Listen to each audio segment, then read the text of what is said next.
दोस्तों, इस वीडियो के माध्यम से हम एमपीएस असिस्टेंट प्रोफेसर एग्जाम सामान्य अध्ययन प्रश्न पत्र 1 जो आपका कल होने वाला है उसके लिए प्रैक्टिस क्वेश्चन लाइव में चलिए वीडियो शुरू करते हैं। कन्नौज के गुर्जर प्रतिहारों का मूल स्थान कौन सा है? इनका मूल स्थान माना जाता है उज्जैन। शॉर्ट में करेंगे, ज़्यादा डिटेल में नहीं देखेंगे हम। चंदेल शब्द का प्रयोग सर्वप्रथम किस शिलालेख से प्राप्त होता है? चंदेल शब्द का जो सर्वप्रथम प्रयोग किया गया है वो दूधई शिलालेख से मिलता है। चंदेल डायनेस्टी, इसके संस्थापक नन्नुक थे और जो राज करते थे बुंदेलखंड रीजन में, कैपिटल इनकी जेजाक बुक्ती थी। मांडू के किले का निर्माण किस शासक ने करवाया था? होशंग शाह ने। छत्रसाल दशक के रचनाकार कौन है? राजा छत्रसाल नहीं, इसमें आएगा करेक्ट आंसर कवि भूषण। ठीक है, भूषण बावनी, छत्रसाल दशक इत्यादि इनकी रचना है। किनके दरबार में रहते थे कवि भूषण, आपको कमेंट बॉक्स में बताना है। यह क्वेश्चन डिलीटेड है, बट आप डोकुंड मंदिर कहाँ स्थित है कमेंट बॉक्स में बताना है, ये आपके लिए टास्क है। मध्य प्रदेश के नॉर्थ में आता है, किस जिले में आता है मध्य प्रदेश के वो बताना है आपको। The evolution of provincial finances in British India, very important. क्यों इंपॉर्टेंट हो जाती है? क्योंकि यह बुक है doctor B are Ambedkar ji की, इनकी रिसेंटली 135वीं जन्म जयंती मनाई गई है। The evolution of provincial finances in British India. Next question, Korku जनजाति वर्ष में कितनी बार जादुई शक्तियों एवं आत्माओं के बलि देकर प्रसन्न करती है? डिफिकल्ट क्वेश्चन, इसका आंसर करेक्ट है 2। भील जनजाति का मुख्य व्यवसाय क्या है? यह बेसिकली कृषि पर आधारित होते हैं। पेपियार मेष्य कला का मुख्य केंद्र क्या है? उज्जैन। पेपियार मेष्य कला आपने देखी होगी, दीपावली के टाइम जो झालर वगैरह लगाते हैं, लैंप बनाते हैं पेपर से, वो टेक्निक का यूज होता है पेपियार मेष्य कला में। यह बेसिकली फेमस है उज्जैन वाले क्षेत्र में। कौन आज़ाद हिंद फौज का हिस्सा थे? किशन सिंह ठाकुर। आई थिंक ये मध्य प्रदेश की पर्सनालिटी रही है, इसीलिए पूछा गया है। आज़ाद हिंद फौज में शामिल थे किशन सिंह ठाकुर जी। मेकल श्रेणी संबंधित है, वेरी इजी क्वेश्चन। मेकल श्रेणी आएगी आपकी सतपुड़ा श्रेणी से संबंधित है, ऑप्शन बी। जोहिला नदी का उद्गम कहाँ से होता है? फिर से मेकल श्रेणी से क्वेश्चन पूछ लिया गया है, मेकार। ठीक है, अमरकंटक वाले रीजन से 3 नदियों का उद्गम होता है, जोहिला, सोन, नर्मदा। मांधाता गॉर्ज, मांधाता, मेकारता जो नर्मदा नदी पर 3 गॉर्ज बनाए जाते हैं वो आप अच्छे से देख लीजिएगा, ऑप्शन बी। मध्य प्रदेश में सर्वाधिक वर्षा परिवर्तनशीलता किस जिले में? परिवर्तनशीलता पूरब से पश्चिम जाने पर बढ़ती है, शहडोल, सीधी, सतना। तो खरगोन आंसर हो जाएगा इसका करेक्ट। पश्चिम में जाने से बढ़ती है, परिवर्तनशीलता पूछी गई है, वेरिएबिलिटी। ठीक है, पूरब से पश्चिम जाने पर हमें परिवर्तनशीलता में बढ़ोतरी देखने मिलेगी और दक्षिण से उत्तर जाने में भी बढ़ेगी परिवर्तनशीलता। बिजूरी झगराखंड खान किस कोला क्षेत्र से संबंधित है? यह मिलता है बेसिकली सोहागपुर कोला क्षेत्र के अंतर्गत आता है बिजूरी झगराखंड खान। परिवर्तनशीलता क्या होती है आप एक बार रिवाइज कर लीजिएगा। मध्य प्रदेश के किस पेटी में सर्वाधिक मैंगनीज भंडार पाए जाते हैं? बालाघाट में मिलते हैं, बालाघाट इस ऑप्शन में, विदिशा, सीधी, मंडला नहीं, option A is correct. Gandhi Sagar बांध कहाँ स्थित है? यह किस नदी पर स्थित है? चंबल पर है। कहाँ है? मंदसौर में। ठीक है, 1954 में इसकी नींव रख दी गई थी, चंबल नदी पर स्थित है। मध्य प्रदेश और राजस्थान की संयुक्त परियोजना है। एशिया का सबसे बड़ा सौर ऊर्जा संयंत्र किस केंद्र पर किस स्थान पर है? एशिया का सबसे बड़ा सौर ऊर्जा केंद्र यह है रीवा की गुड़ तहसील में। ठीक है, और इसकी कैपेसिटी कितनी है? 750 मेगावाट। 24% इसकी जो एनर्जी है वो दिल्ली मेट्रो को सप्लाई की जाती है।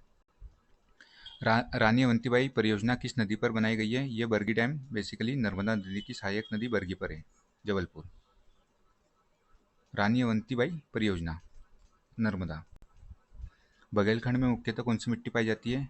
सॉइल वाला टॉपिक हमारे सिलेबस का पार्ट है, तो यह हो जाएगा लाल पीली मिट्टी। मालवा में पूछी जाए तो ब्लैक सॉइल, चंबल वाले क्षेत्रों में पूछी जाए तो जलोढ़ मृदा। ठीक है, मध्य प्रदेश में पंचायती राज एवं ग्राम स्वराज अधिनियम 1993 में राज्यपाल की सहमति कब प्राप्त हुई? मैंने आपको चारों डेट बताई है, 29 दिसंबर, 30 दिसंबर, 24 जनवरी और 25 जनवरी। ये सब डेट आप रिवाइज करके जाइएगा। इसका करेक्ट आंसर है सी। पिछले वाले वीडियो में मैंने सब आपको एक्सप्लेन किया था, ऑप्शन सी इज करेक्ट। ठीक है, राज्यपाल की सहमति पूछी है और लागू हुआ था 25 जनवरी में 1994। ठीक है, आपको डेट बाकी बता देता हूँ। 29 दिसंबर विधानसभा में पेश किया गया था, 30 दिसंबर विधानसभा ने पारित किया था, 1993 है ये, ठीक है। और ये 24 जनवरी 1994 राज्यपाल की सहमति, 25 जनवरी 1994 में यह एक्ट लागू हो गया था, ठीक है। मध्य प्रदेश राज्य में क्षमा प्रदान करने की शक्ति निम्नलिखित में से किसके पास है? राज्यपाल। लोकसभा में विधानसभा परिनियम आदेश 2008 के अनुसार लोकसभा में मध्य प्रदेश में राज्य अनुसूचित जनजाति के लिए कितनी सीट आरक्षित है? बेसिकली 6 सीटें एसटी के लिए आरक्षित है लोकसभा के लिए। इसकी ट्रिक होती है समधी खबर।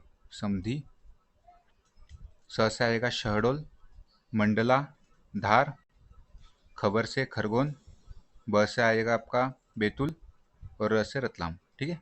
6 सीटें एसटी के लिए आरक्षित है। एशिया की पहली पेपर मिल मध्य प्रदेश के किस जिले में स्थापित की गई थी? यह है नेपानगर बुरहानपुर। 1947 में स्थापित हुई थी प्राइवेट सेक्टर के रूप में। 1949 में इसका नेशनलाइजेशन हो गया था, ठीक है। वर्तमान में मध्य प्रदेश में कितने ग्राम न्यायालय है? जितने हमारे विकासखंड है उतने ही ग्राम न्यायालय है। ट्राइबल विकासखंड है ना, ट्राइबल विकासखंड मध्य प्रदेश में 89 है। और इस प्रकार आप याद कर सकते हैं कि ग्राम न्यायालय भी हमारे मध्य प्रदेश में 89 है। मध्य प्रदेश की कुल कितनी अनुसूचित जनजातियां निवास करती है? Easy question, 46। 3 विलोपित कर दी गई थी, कीर, मीना, पारदी। यदि ऐसा पूछा जाए, यहाँ अनुसूचित जनजाति पूछा गया इसलिए 46। यहाँ पूछा जाता है कि कितनी शेड्यूल अनुसूचित जनजाति जो लिस्ट है उसमें लिस्टेड है, तो उसका आंसर आ जाता है 43, क्योंकि 3 कीर, मीना, पारदी 2003 में विलोपित कर दी गई थी। एक बार आप डिटेल में से देख लीजिएगा, यहाँ से क्वेश्चन आ सकता है। भारतीय रेलवे द्वारा, ये करंट अफेयर्स का क्वेश्चन है, छोड़ सकते हो।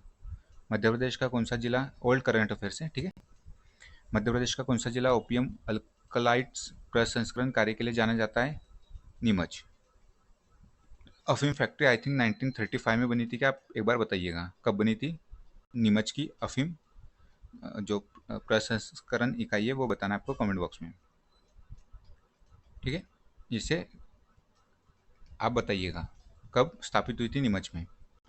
मध्य प्रदेश में मैग्नीज अयस्क के कुल कितने भंडार है? तो मध्य प्रदेश में मैग्नीज अयस्क के कुल भंडार है 23.64 मिलियन टन। पूछा जा सकता है, आप मोटा मोटा ध्यान रखिए। मध्य प्रदेश में ग्रामीण दीनदयाल अंत्योदय योजना का मुख्य उद्देश्य क्या है? पॉज करके आप पढ़ोगे तो ऑप्शन डी इज करेक्ट। ग्रामीण क्षेत्रों में रोजगार का सृजन, निर्धनता का उन्मूलन करना दीनदयाल अंत्योदय योजना का मुख्य उद्देश्य है। आईएमएफ के वर्तमान प्रबंधक निर्देशक है Kristalina Georgieva, option B. World Bank के देख लीजिए, वर्ल्ड बैंक के आप कमेंट बॉक्स में बताइएगा, ठीक है। मैं ही बता देता हूँ, अजय बंगा। भारत के 22वें विधि आयोग की अवधि होगी 3 वर्ष के लिए होती है बेसिकली विधि आयोग, लॉ कमीशन। विश्व आर्थिक परिषद 2023 की वार्षिक बैठक, करंट छोड़ दीजिए, ओल्ड है करंट, डिलीटेड बाय आयोग। मध्य प्रदेश सरकार की मुख्यमंत्री उद्यम क्रांति योजना जो कि 2022 में लॉन्च हुई थी, हमें पता है शिक्षित युवाओं को स्वयं का उद्यम रोजगार स्थापित करने के लिए इनमें से कौन से निम्नलिखित में से कौन से कथन सही नहीं है, ठीक है। उद्यम क्रांति योजना के संबंध में कौन सा कथन सही नहीं है ये पूछा गया है। एज इसमें है 18 से 45, दिस इज करेक्ट। वार्षिक आय 12 लाख से अधिक नहीं होना चाहिए, ये भी करेक्ट है। उद्यम को बैंक में कुछ गिरवी नहीं रखना होता है, कोलेटरल फ्री लोन दिया जाता है, ये भी करेक्ट है। इस योजना में उद्यम की न्यूनतम शिक्षा 10वीं होनी चाहिए, ये हो जाता है रॉन्ग, आई थिंक 8वीं होनी चाहिए। और कब लॉन्च हुई थी? 2022 में। निम्नलिखित में से मध्य प्रदेश के किस विभाग से मुख्यमंत्री कन्या विवाह सहायता योजना संचालित होती है?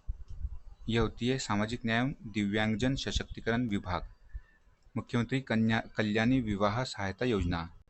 इसमें राशि दी जाती है हेल्प के रूप में 2 लाख रुपए की विधवा महिलाओं के पुनर्विवाह के लिए, ठीक है। इंपॉर्टेंट स्कीम है। मध्य प्रदेश के श्री मुनीश चंद्र डावर, ओल्ड करंट अफेयर से 2025 के हमने रिवाइज कर लिया करंट अफेयर्स की वीडियो में, जाके आप वो भी देख सकते हो। नीति आयोग के कंपोजिट जल प्रबंधन 2017-18 में मध्य प्रदेश, छोड़ दीजिए, करंट अफेयर्स के क्वेश्चन है, ओल्ड। मध्य प्रदेश के किस स्थान पर भोज समारोह आयोजित किया जाता है? ये भोपाल में नहीं किया जाता है, धार लगाना है हमें, ठीक है। भोपाल ना लगा दीजिएगा, रॉन्ग हो जाएगा। भोज समारोह धार, ये भी डिलीटेड क्वेश्चन। 1 टेराबाइट समतुल्य होता है 2 की पावर 40 बाइट्स के इक्वल। फ्लेमिंग के दाएं हाथ का नियम किसके लिए है? यह चालक की गति की दिशा और चुंबकीय क्षेत्र की दिशा, ए और बी दोनों करेक्ट। चैट जीपीटी में किस आर्टिफिशियल इंटेलिजेंस तकनीक का उपयोग किया जाता है? इसमें natural language processing, deep learning दोनों, अर्थात option C A and B both are correct. Robotics में आवश्यक होता है यांत्रिक अभियांत्रिकी अनुप्रयोग की आवश्यकता होती है रोबोटिक्स की ऑलमोस्ट ऑल सेक्टर में। इलेक्ट्रॉनिक्स अनुप्रयोगों की, संगणन विज्ञान अनुप्रयोगों की उपयोग सभी।